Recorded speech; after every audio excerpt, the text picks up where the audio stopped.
Friends, आपको याद होगा कि हमारे बचपन में एक खेल हुआ करता था जिसका हमने नाम रखा था एक मुठ चुकी दूजी तैयार। और हमें नहीं आइडिया था कि हम उस चीज को रियल लाइफ में भी एनालिसिस कर सकेंगे, रियल लाइफ में भी उस चीज को देख सकेंगे और केसेस की सूरत में, एफआईआर की सूरत में, कि एक एफआईआर खत्म नहीं होती, दूसरी एफआईआर चल जाती है सर के ऊपर। जी हाँ फ्रेंड्स, मैं बात कर रहा हूँ यहाँ पे रज्जब भट्ट की। आपको याद होगा कि रज्जब भट्ट का आज से कोई 2 साल पहले उसका यूट्यूब के ऊपर कोई यूट्यूब चैनल तक का नाम नहीं था, लेकिन विद इन टू ईयर्स में, 2 सालों के अंदर अंदर भाई उस बंदे ने इतनी मेहनत की कि अपने आप को यहां तक वो लेके आया कि नंबर 1 व्लॉग में अब उसका नाम आता है, नंबर 1 व्यूज में उसका चैनल कहा जाता है कि उसका जो यूट्यूब चैनल है वो नंबर 1 व्यूज में जा रहा है विद इन पाकिस्तान में।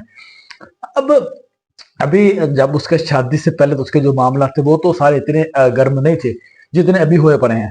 अभी उसके ऊपर नमाज की बेरुखी वाला केस खत्म नहीं हुआ कि एक नया केस उसके सर के ऊपर और चढ़ गया। नमाज की बेरुखी से पहले उसके ऊपर 295 का परफ्यूम का जो उसके केस हुआ था वो खत्म नहीं हुआ था कि नमाज की बेरुखी वाला केस शुरू हो गया, वो भी खत्म नहीं हुआ था, एक और नया केस उसके सर पे चढ़ गया। नया केस क्या चढ़ा कि जो उसने 1 साल पहले, अब इसके ऊपर जो केसेस होते हैं वो अब 1-2 दिन पहले नहीं होते, 1-2 दिन पहले के वो नहीं होते वीडियोस, वो होती हैं 7 साल पहले की। पहले जो नमाज की वर्दी वाला केस इसके ऊपर किया गया वो भी आज से 1 साल पहले की वीडियो थी जिसके ऊपर इसको एफआईआर की गई। फिर इसने रियाज अली सोलंकी के खिलाफ एक वीडियो बनाई जिसने उसने ये कहा कि वो कुछ वकील ऐसे हैं जो मुझे वकील लगते ही नहीं है, लेकिन वकीलों के यूनिफॉर्म उन्होंने डाले हुए हैं। इसी के बुकला की जानब से इसके ऊपर तशद्दुद का एक वाकया भी पेश आ गया। अभी वो केस खत्म हुआ नहीं था, उसका केस फैसला भी हुआ नहीं था कि एक नया केस इसके सर चढ़ गया, जो कि 1 साल पहले इसने एक व्लॉग बनाया था डक्की भाई के भाई को किडनैप करने का। इसने पहले डक्की को किडनैप करने की कोशिश की उस व्लॉग के अंदर, लेकिन जब उसका डक्की किडनैप नहीं हुआ तो उसने मुनीब को किडनैप कर लिया, जो कि कंटेंट था। वेलकम बैक फ्रेंड्स, एक बार फिर से आप सबका वेलकम करते हैं हमारे YouTube channel Shahroz Atiq official में। फ्रेंड्स, अब बात की जाए यहाँ पे रज्जब भट्ट की, तो रज्जब भट्ट का और डक्की भाई का, जैसे कि हम सब जानते हैं कि दोनों ही नंबर 1 यूट्यूबर हैं। यूट्यूबर होने के साथ साथ ये व्लॉग करते हैं। व्लॉग के अंदर हम क्या चीज शेयर करते हैं? व्लॉग के अंदर हम वही चीज शेयर करते हैं जो हमारी रूटीन के वर्क में चल रही होती है। रज्जब भट्ट आज से 1 साल पहले जब नया नया यूट्यूब पे फेमस हुआ तो इनके पास भी कंटेंट वगैरह उस वक्त वही थे जो ये डेली वगैरह कर रहे थे। उस वक्त एक व्लॉग इन्होंने बनाया था जिस व्लॉग के अंदर इन्होंने डक्की भाई को किडनैप किया, किडनैप करने की कोशिश की, नाकाम कोशिश की, और उसके घर के बाहर खड़े होकर इन्होंने फिर प्लान चेंज किया। ये सारा व्लॉग की बात कर रहा हूँ, रज्जब भट्ट के व्लॉग की। ये फिर उन्होंने प्लान ये किया कि अगर डक्की भाई हमें नहीं मिलता तो हम क्यों ना मुनीब को उठा लें। अब उस व्लॉग के अंदर ये दिखाया जाता है कि रज्जब भट्ट डक्की भाई के छोटे भाई मुनीब को किडनैप कर लिया जाता है और हैदर के घर पे रखा जाता है। और उस वीडियो को गुजरे हुए आज 1-1.5 साल मुकम्मल हुआ है, लेकिन आज की डेट में, आज से 1-1.5 दिन पहले रज्जब भट्ट के ऊपर एक और ये केस चढ़ गया कि इन्होंने डक्की भाई के छोटे भाई मुनीब को भी किडनैप किया और डक्की भाई को किडनैप करने की कोशिश की। अब मुझे फ्रेंड्स एक चीज की समझ नहीं आती कि ये जो केस निकलते हैं रज्जब भट्ट के खिलाफ, ये क्या 1-2 दिन पहले वाले वीडियोस के ऊपर नहीं होते, ये 1-7 साल पहले वाली वीडियो जो बनाई होती है उसके ऊपर ये केस निकलते हैं। पहले नमाज की वर्दी को लेके केस ये बनाया गया, जो कि 2-2.5 लाख वीडियोस पोस्ट वगैरह जिन्होंने बनाई थी उनका कुछ नहीं हुआ, लेकिन रज्जब भट्ट के ऊपर ये केस किया गया। अब ये नया केस जो इन्होंने एक कंटेंट आज से 1 साल पहले बनाया था, और उसके बाद ये व्लॉग बनाने के बाद डक्की भाई ने और रज्जब भट्ट ने दोनों ने अपने व्लॉग में ये चीज क्लियर भी की थी कि हमने जो मुनीब को किडनैप किया है वो सारा का सारा एक कंटेंट है। लेकिन अब उन वीडियोस का कोई बंदा नहीं देखता, हर बंदा वो व्लॉग ही देख रहा है। अब लेकिन एक और चीज मैं आपसे यहाँ शेयर करता चलूं कि अभी जो रज्जब भट्ट व्लॉग पोस्ट कर रहा है उसकी आगे तो ये एक नोट चला रहा है, लेकिन उस वक्त नोट में क्या लिखा होता है कि हमने ये जो वीडियो बना रहे हैं ओनली ऑन इंटरटेनमेंट पर्पस के लिए हैं। लेकिन उस वक्त जब ये वीडियो बना रहा था उस वक्त ये अपना जो आगे नोट वगैरह नहीं मेंशन कर रहा था। इसके ऊपर वो जो केस एक नया हुआ है, जो इन्होंने डक्की भाई के छोटे भाई मुनीब को किडनैप किया।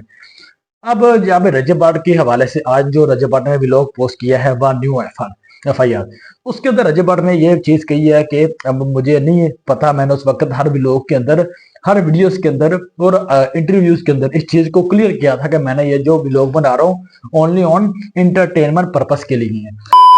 वो तो व्लॉग में आपने नहीं बोला था कि ये फेक किडनैपिंग है सारी, वो तो बोला भाई था मैंने व्लॉग किया, मैंने हर जगह पे उसका मेरे पास रिकॉर्ड पड़ा हुआ है। डक्की ने अपने व्लॉग में कहा था, मैंने अपने व्लॉग में कहा था कि that was just a collaboration. अब पाकिस्तान के दो बड़े यूट्यूबर हों तो आपका क्या ख्याल है, वो ऐसे जाएंगे कोलैबोरेट करनी होगी, अस्सलाम वालेकुम रजब क्या हाल है, चलो कोलैबोरेशन होगी, कुछ ना कुछ तो और ये content भाई होगा। सबसे दूसरी तरफ रजब भट्ट का एक और स्टेटमेंट उसी व्लॉग के अंदर उसका ये कहना था कि जब दो यूट्यूबर, जब दो बड़े एक पाकिस्तान के नंबर 1 चैनल के यूट्यूबर, दो व्लॉगर आपस में मिल रहे हैं, वो तो ऐसे नहीं मिलेंगे सलाम वालेकुम दोनों में सलाम ले लिया और बस काम खत्म।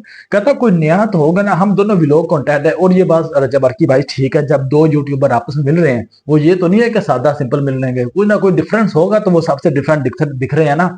कोई उनमें बात है तो वो सबसे डिफरेंट है, कोई उनके अंदर बात है तो लोग उनको सब्सक्राइब कर रहे हैं, कोई उनके अंदर बात है तो वो आज कहाँ बैठे हुए हैं। तो अब वो जो केस इसके ऊपर हुआ है, रजब भट्ट ने अब अपने व्लॉग के अंदर आज इस चीज को क्लियर किया कि जिन बंदों ने मेरे ऊपर ये नया केस खुलवाया है, जिन वकीलों ने ये नई दरखास्त दी है अदालत के अंदर, अब मैं उनके खिलाफ बोलूंगा। कह रहा मैं पहले तो मैं उनके खिलाफ नहीं बोला, क्यों नहीं बोला, अपने अदारों का मैं रिस्पेक्ट करता था, उनकी वजह से मैं नहीं बोला, लेकिन अब वो कह रहा है कि मैं उनके खिलाफ बोलूंगा और उनके ऊपर एफआईआर करवाऊंगा। साथ साथ जो रजब भट्ट का फ्रेंड डोकर है उसने भी एक बहुत बड़ी स्टेटमेंट आज भाई दे दी है। उसका भी ये कहना था कि भाई हमारे ऊपर जो है ये केस दरखास्त की गई है, क्योंकि फ्रेंड्स ये जो दरखास्त दी गई है इसके अंदर सिर्फ रजब भट्ट का नाम नहीं है, इसके अंदर डक्की भाई का नाम, और इसके अंदर हैदर का नाम, इसके अंदर डोगर का नाम, और इसके अंदर रजब का नाम, इन सब का नाम है। नंबर 3 पे जो दरखास्त दी गई है वो इन तीनों के खिलाफ दी गई है, हैदर के, डोगर के और रजब भट्ट के, कि इन्होंने तीनों ने मिलकर हैदर डक्की भाई के छोटे भाई मुनीब को किडनैप किया है। अब यहाँ पे मैं डक्की भाई की बात करूं तो डक्की भाई के साथ साथ उस वक्त डक्की भाई ने हर व्लॉग के अंदर इस चीज को क्लियर किया था कि हमने ये जो व्लॉग बनाया है वो ओनली ऑन इंटरटेनमेंट पर्पस के लिए है। लेकिन अब जो हम सबको तो पहले ही पता है कि भाई रजब भट्ट के खिलाफ जो लोग होते हैं, जो रजब भट्ट के ऑपोजिट है, जिनको रजब एंटी रजब फैमिली कहता है, या जो हम जिनको कह रहे हैं कि जो रजब भट्ट के खिलाफ हैं, जो रजब भट्ट से सरते हैं, वो तो बस कोई नेगेटिव पॉइंट ही ढूंढते हैं।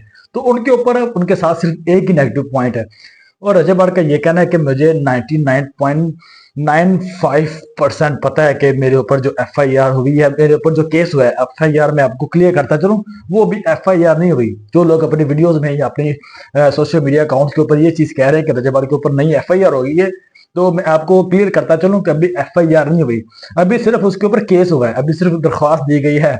अब दरख्वास्त आगे जाएगी उसके बाद उसके ऊपर एफआईआर होगी, अभी सिर्फ दरख्वास्त है।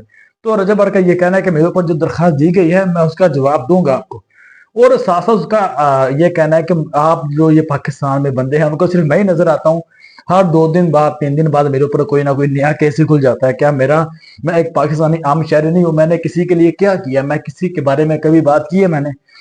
लेकिन फ्रेंड मैं आपको बताता चलूं कि उस वक्त ना दो चीजें थी। नंबर 1 पे रजब भट्ट उस वक्त अपने व्लॉग्स के अंदर कोई नोट शेयर नहीं करता था। अगर रजब भट्ट का ये केस खुल गया तो वो कोई 50% चांस है कि ये रजब भट्ट के ऊपर एक और एफआईआर का सिलसिला जो है वो शुरू हो जाना है। पहले नंबर पे तो जहाँ छुट्टी नहीं है अभी नमाज की बेमती वाली, क्योंकि अभी सिर्फ रजब भट्ट की और रियाज अली सोलंकी साहब की दोस्ती हुई है, और वो जो केस है वो भी क्लोज नहीं हुआ।